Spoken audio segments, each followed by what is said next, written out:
I loved the programs that I used to see when I was little. And they'd be talking on television or on radio. That's exciting. 75-year-old Joe Miot spends his days programming at a local Christian radio station. I'm the program director here. That's what I do. But he actually remembers the good old days rather well. The early years of his broadcast career, including a stint as Bozo the Clown on TV in the late 60s. I worked at channels 3, 6, and 12. And then I wound up here. But most of the programs... Within the first few minutes of our chat, the big ones like Youth Channel... came the first sign. That's the Alzheimer's right there. I'm stuttering. I'm not an idiot, but sometimes it messes me up. Despite the diagnosis over 4 years ago, Joe hasn't quit work. At first, it scared me because I thought I was going wacky. And he certainly hasn't given up. The worst thing you can do is to get upset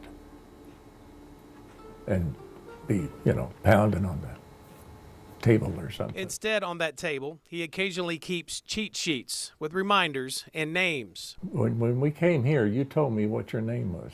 I couldn't put a gun to my head. I couldn't tell you what your name is. Right now? Right now. You'll do it again and so on and so on. But it may come back on its own? Absolutely. Only 7 minutes after we met, Doug Warner, we were meeting again.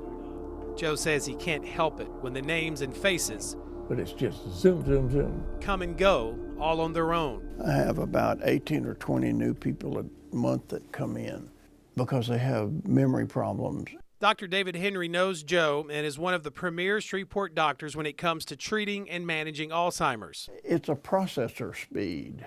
Dr. Henry says the brain's ability to process naturally slows down when we get older.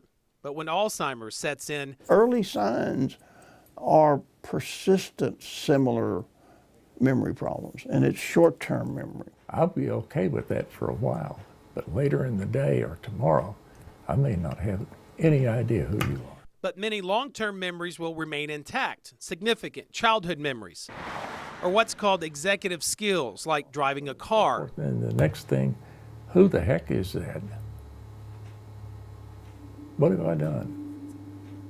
Like right now, I don't remember your name. It happened twice in 15 minutes. Joe says he handles the uncomfortable and frustrating lapses in memory the best he can. My wife and friends and people that they hear me stuttering, they know what my situation is. I was working in a radio station as a secretary, and he got a job there as a DJ.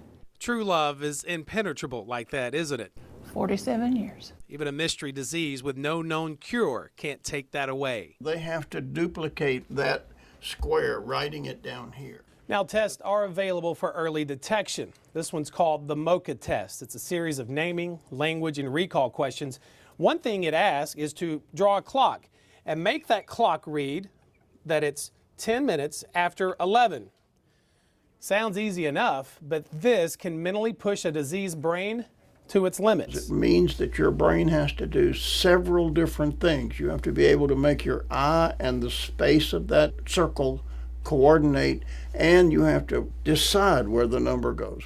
The two things that keep me going are my wife and my kids and grandkids. I think it's made us stronger, brought us closer together. But Joe's wife now has a little company. And there's a third one, and that is a friend. That's really all I need. His inner circle just got one person larger. Doug, I got that, but I haven't gone any farther. Doug Warner.